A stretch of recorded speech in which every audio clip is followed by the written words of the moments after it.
This video is about the relationship between the stomach follicles and mental illness and antihistamine too. So the stomach follicles are the second line in defense of the autoimmune system. The first is your tongue. So when you eat food, your tongue will taste things and say, I don't like that, spit it out.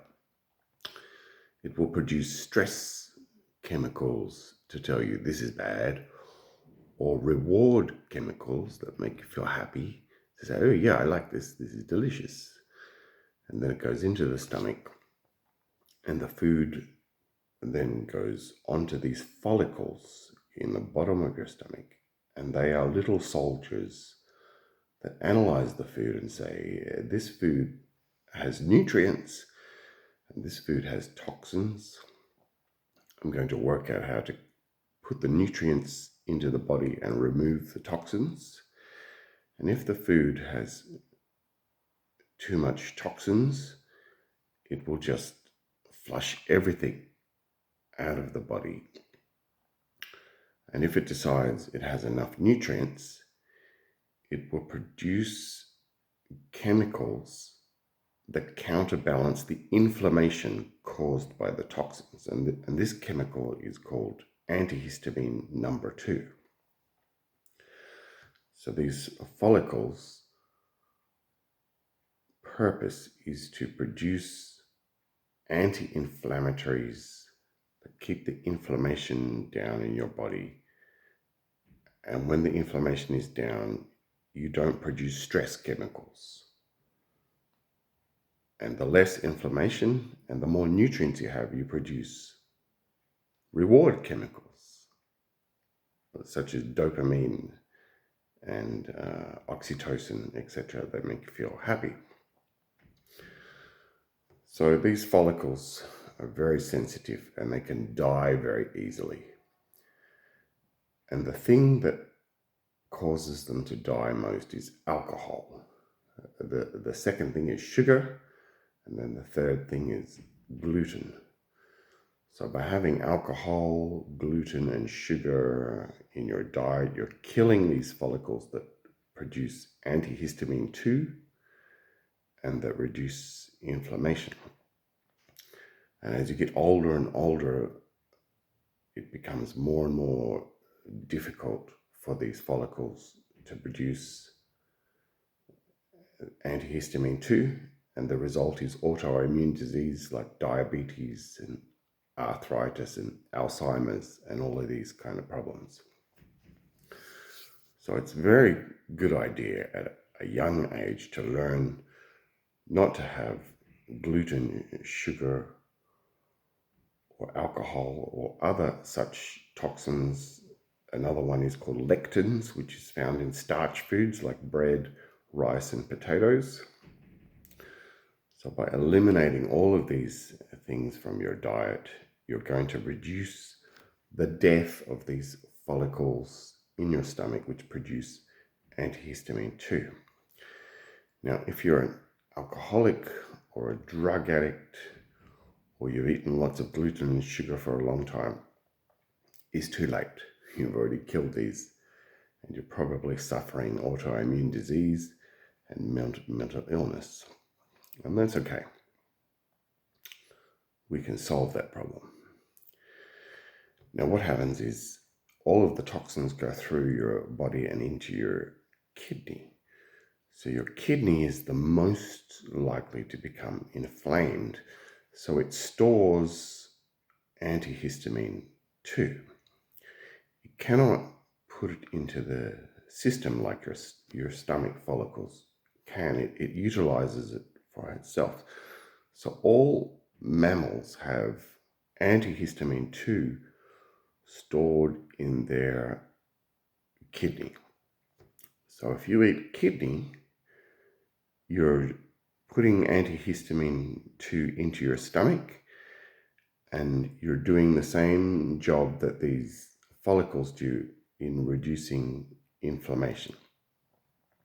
But that alone by itself is not going to solve the problem. That is going to help reduce your inflammation, but you really need to stop all the toxins going into your body that are causing inflammation. So any toxins like alcohol, tobacco, coffee, drugs, gluten, sugar, lectins.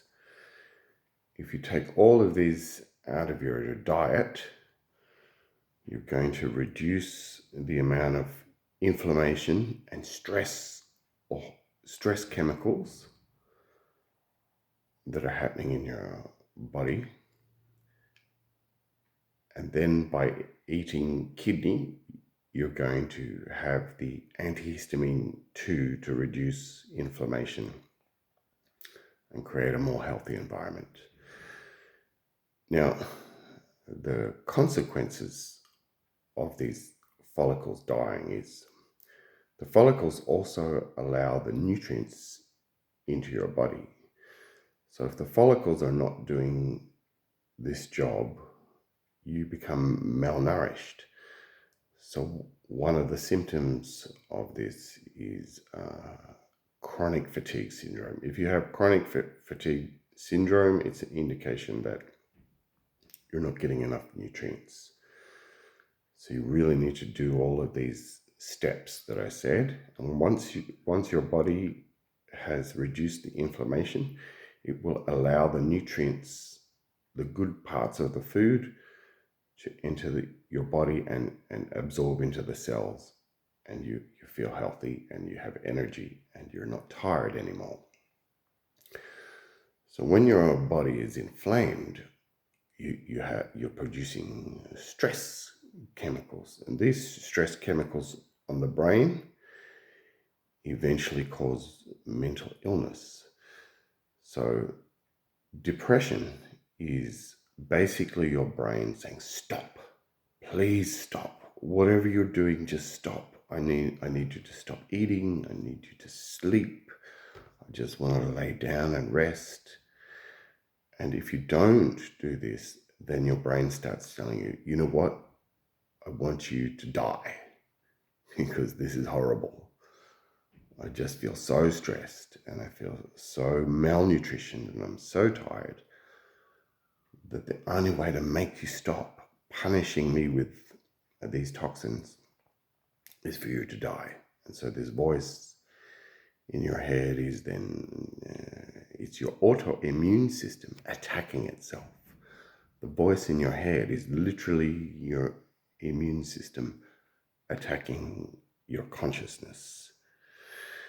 And then if this goes on for too long, you then get into a state of psychosis. And the psychosis is for two reasons.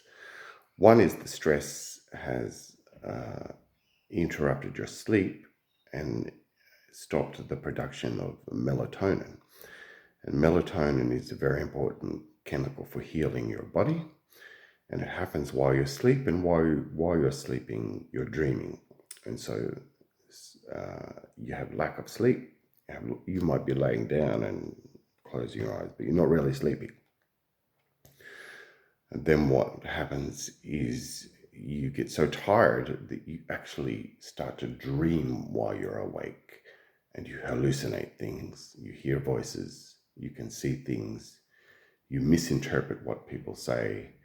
And this is psychosis. And a lot of people have psychosis and they have no idea that they have psychosis because they actually think the things that they're hearing and seeing are real. And they're not. They're dreams that are occurring while they're awake. And this has happened as a result of stress chemicals over a period of time and malnutrition, because the autoimmune system is not absorbing the nutrients it needs. So by having a good diet, first of all, number one is important. And then number two is finding a way to get antihistamine into your system by eating kidney. Or you can have antihistamine supplements. They're very expensive, but it's basically the same thing. And then, after you've mastered your diet and your inflammation, then you want to look at foods that produce feel-good chemicals in the brain. So one of these is peaches. Peaches has enzymes in them that are very nutritious. It has very little toxins. So when you eat it, it produces all of the feel-good reward chemicals in the brain. And it's very nutritious. So basically anything that is nutritious and low in toxins will produce feel-good chemicals. So some of these foods are peaches, bananas, spinach, fig, any leafy greens, fish, walnuts, not peanuts. Peanuts are very bad. That's why a lot of people are allergic to them. Almonds, pretty good. And there's a whole list of foods, but those foods are probably the best ones.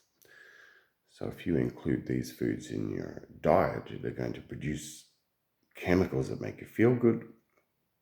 If you reduce the toxins in your diet, it's going to reduce the inflammation. If you're lucky enough never to have drunk alcohol or eaten gluten or sugar or lectins, then you've probably got healthy follicles in your stomach and you're producing antihistamine too. If not, you can eat kidney. Antihistamine 2 is not the same antihistamine you take when you have a cold. That's antihistamine 1, which is a chemical that helps your nasal and your lung toxins. But the stomach toxins are antihistamine 2. So I think this is very important information that you can apply to your daily lifestyle and see how does that improve. It takes time to improve slowly, about 6 months or 8 months of a good diet and keeping out these toxins, eating kidney, and you will resolve pretty much all of your mental health and autoimmune disease problems.